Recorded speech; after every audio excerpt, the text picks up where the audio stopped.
నేను కొడిమెల మండలం మాదిగ సామాజిక జాతికి చెందినవాడిని. మరి మా స్థానిక ఎమ్మెల్యే గారు మాలా సామాజిక కులంకు చెందినవాడు.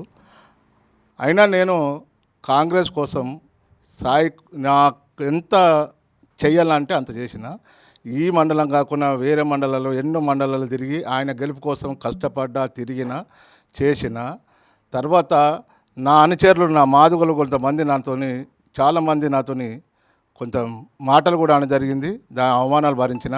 మాదిగోని అందరం కలిసి మాదిగోని కోట్లు వేయాలి, కానీ మాలోనికి ఎట్లా వేస్తారా మీరు, మాలోని ఎట్లా గెలిపిస్తారా అని అన్నటువంటి వాళ్ళు కూడా చాలామంది నన్ను అడగడం జరిగింది. అదే మా కరీంనగర్ జిల్లా మా సొప్పదండి మా నియోజకవర్గం ఉన్నటువంటి రవిశంకర్ గారు కూడా నేను మాదిగోని అయ్యా, నన్ను ఒకసారి చూడు, నాకు పార్టీకి పనిచేయని కొంతమంది నాయకులతో నాకు రాయబారం పంపిన. నేను ఆ పార్టీకి పోలే. నేను పార్టీ కులం చూస్తలేను, మాదిగని చూస్తలేను. నేను నా సింబల్ కాంగ్రెస్, నా పార్టీ కాంగ్రెస్. నాకు చేయి గుర్తు కోటేయమంటున్నా, కానీ మాలోళ్ళకయ్యి మాదిగోళ్ళకయ్యి నేను తిరుగుతలేను. ఆ కష్టకాలంలో బీఆర్ఎస్ గాలి ఉన్న కానీ తిరిగి కష్టపడి ఆయన గెలిపించిన తర్వాత మమ్మల్ని పక్కకు ఉంచి ఎవరైతే మాలోని కోటెత్తాం అన్న వాళ్ళని దగ్గర చేర్చుకొని మాదిగోళ్ళం అన్నట్టు పనిచేసిన వాళ్ళందరూ దూరం చేసి ఇవాళ మమ్మలను కేవలం నేను ఇండ్లు లేని వాళ్ళకు నా సొంత స్వార్థం కోసం నేను అడగలే. ఎవరికైతే ఇండ్లు లేవో ఎమ్మెల్యేలను గెలిపించిన తర్వాత ఇల్లు ఇస్తాను కదా బిడ్డ, మాకు ఇల్లు లేవు, గుడిసెలు ఉన్నాయి, కిరాయికుంటున్నాం అని ఒక 10 ఇండ్లు ఇవ్వని నేను పెట్టుకుంటే ఆయన ఒక అనుచరుడు ఇక్కడ ఉన్నవాటి బ్రోకర్ను పట్టుకొని లేనిపోని కలిపిలేని మాటలు చెప్పి ఇండ్లు ఇవ్వకుండా మోసం చేసి ఆ ఇండ్లు కూడా ఇవ్వకున్నందుకు ఏదో చెప్పిన మాట లేని మమ్మల్ని అందరూ దూరం పెట్టుకున్నాడు. అదేవిధంగా ఇప్పుడు ఎమ్మెల్యే గారు మమ్మల్ని పెట్టుకుంటే మేము కాదంటలేము. రాబోయే కాలంలో మేము మాజీ సర్పంచ్ ప్రభాకర్ రెడ్డి ఆధ్వర్యంలో 200 మంది కాంగ్రెస్లో పార్టీకి రాజీనామా చేసినాం. ఇప్పుడు నీవు ఈ మండల్లో ఎంతమంది మాదిగలు ఉన్నారో ఆ మాదిగోళ్ళందరికీ పోయి నేను మళ్ళీ మాదిగోళ్ళకి గెలిపించడానికి కృషి చేస్తా, కానీ ఇక కాంగ్రెస్ అనే పార్టీకి నేను పనిచేయనని ఈ మంది కష్టపడ్డారు. ఎందుకు మిమ్మల్ని పక్క పెట్టాల్సి వచ్చింది? కేవలం అన్న నేను ఇండ్లు అడిగింది, ఒక లేని వాళ్ళ గరీబ్ వాళ్ళకు 4-5 ఇండ్లు ఇవ్వమని అడిగిన. ఆ ఇండ్లు ఇయ్యక ఇందిరమ్మ కమిటీ వేసి అందులో ఇందిరమ్మ కమిటీలు వేసి ఇప్పుడున్న స్థానిక సర్పంచ్ని కమిటీ వేసి ఆయన ఏది చెప్తే గదే, ఇప్పుడున్న సర్పంచ్ గారు ఏది చెప్తే గదే. కానీ మాకు అలవాటు లేదు. నేను 83లో జీవన్ రెడ్డి గారిని మినిస్టర్ చేసిన, తర్వాత రాజశేఖర్ గారిని మినిస్టర్ చేసిన, తర్వాత ఎల్ రమణని మినిస్టర్ చేసిన, తర్వాత సుద్దల దేవన్ మినిస్టర్ చేసిన. నేను ఆ ఎమ్మెల్యే దగ్గర, మినిస్టర్ దగ్గర నేను ఇట్లా ఏమైనా కొంచెం అవకతవకలు బ్రోకర్తనం చేస్తే ఇలా నేను కరీంనగర్లోనో జగిత్యాలలో ఒక ఇల్లు కట్టుకుని ఉండేవాడిని. కానీ నాకు ఆ అలవాటు లేదు. ఏ నాయకుడు నన్ను గౌరవిస్తారు. ఇప్పుడు ఉన్నటువంటి నాయకులు ఎవరైతే మినిస్టర్ ఉన్నారో అందరూ నన్ను గుర్తిస్తారు. నేను ₹1 ఆశపడలే. ఇవాళ స్థానిక ఎమ్మెల్యే గారు కూడా అడుగుతున్న ప్రజల ముంగట అంగడి బజార్లో కానీ అంబేద్కర్ బొమ్మ కానీ కూర్చుంటూ నీ ఎలక్షన్లలో నాకు ₹1 ఇచ్చినట్టుంటే నేను దానికి సిద్ధంగా ఉన్నా.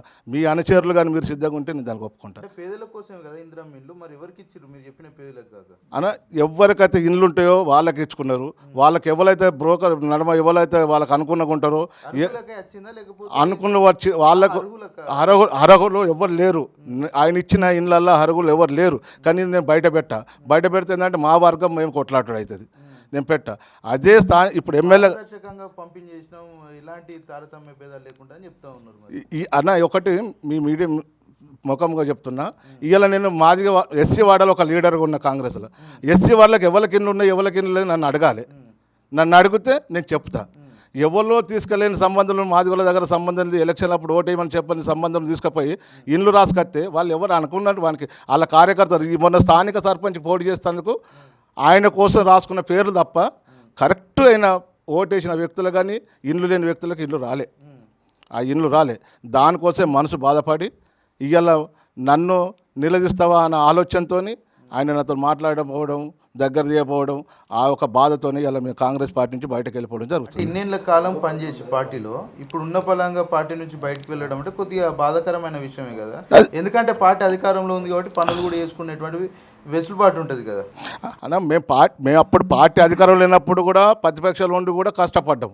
ఇలా పార్టీ అధికారంలోకి వచ్చింది, పార్టీ అధికారంలో వచ్చినాక కూడా మాకు కష్టాలు తీరుతాయన్న ఆలోచనతో పార్టీని పట్టుకుని ఉన్న వాళ్ళని అందరినీ దూరం కొట్టి ఎవరైతే నీకు ఓటు ఇయ్యరో, నీ ఎలక్షన్లు ఎవరైతే తిరగలేదో, నీ ఎలక్షన్లకు ఓటు ఇయ్యనటువంటి వ్యక్తులు అందరూ వచ్చి ఇప్పుడు ఇలా చేరారు. వాళ్ళని చూసుకొని ఏమనుకుంటారంటే పులిని చూసి నక్కాత పెట్టుకున్నట్టు వాళ్ళని చూసుకొని మీరు మమ్మల్ని దూరం కొట్టుకుంటారు తప్ప తర్వాత అన్న మమ్మల్ని మీరు ఎంత దూరమైనో అంత బాధపడతారు మీరు. అంటే ఈ రకంగా ముందుకి కొనసాగితే రాబోయే రోజుల్లో కాంగ్రెస్ పార్టీ మళ్ళీ అధికారంలోకి వస్తుంది. ఎందుకంటే రేవంత్ రెడ్డి 10 ఏళ్ల కాలం పాటు నేనే ముఖ్యమంత్రి ఉంటా, నేనే 10 ఏళ్ల కాలం పాటు ఉంటే కాంగ్రెస్ పార్టీ ఉంటుందని చెప్తున్నారు. వాళ్ళు అనుకుంటారు. ఇప్పటికే ప్రజలు ఓటేసి ఇబ్బంది పడుతున్నారు. ఇప్పుడే ప్రజలందరూ ఓటేసి ఎందురా కర్మత్ లేని తోటి పోగొట్టుకుని ఆనాడున్న కేసీఆర్ అనే ఉన్నాడు.